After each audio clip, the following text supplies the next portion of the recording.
হাসরের ময়দানে কোন ব্যক্তি ওই অবস্থায় উঠবে যে অবস্থায় তাকে দেখলে বোঝা যাবে এই ব্যক্তিটা ছিল ঘুষখোর।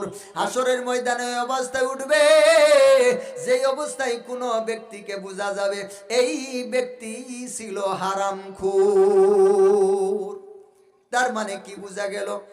এই মৃত্যুটাই হচ্ছে আপনার জীবনের শেষ সময়ের শেষ সার্টিফিকেট। এই মৃত্যু যে অবস্থার উপরে হবে, এই মৃত্যু আপনার আমলের, আপনার চরিত্রের, আপনার অভ্যাসের যে অবস্থার উপরে হবে গো, ওই কোন ব্যক্তি হাসরের ময়দানে ওই অবস্থার উপরেই আল্লাহ তাআলা তাকে উঠায়া দিবেন। সুবহানাল্লাহ। এই জন্য মুহাদ্দিসিনে কেরাম বলতেছেন, হযরত জিবরাইল নবীর কাছে এসে বললেন, নবী গো, আপনি জীবন যাপন করেন যতদিন আল্লাহ আপনার হায়াত রেখেছেন গো নবী, অতঃপর আপনার মৃত্যুর স্বাদ আস্বাদন করতে হবে। মৌতু কাসিন কুল্লু নাসিন শারেবু কবরু বাইতিন কুল্লু নাসিন দাখিলু।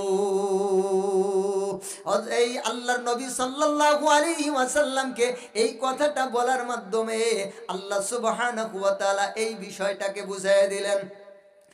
মুসলমান ভাইয়েরা আমার, এবার আপনি চিন্তা করে দেখেন, কোন ব্যক্তি যদি তার জীবন যাপন করে, জীবন ধারণ করে মৃত্যুকে সামনে রেখে, ওই ব্যক্তি কখনো ওজনের মধ্যে কম দিতে পারে নাকি? একটু জোরে বলেন, আর একটু জোরে বলেন। যদি কোনো ব্যক্তি মৃত্যুকে সামনে রেখে জীবন যাপন করে, ওই ব্যক্তি সুদ খাইতে পারে নাকি?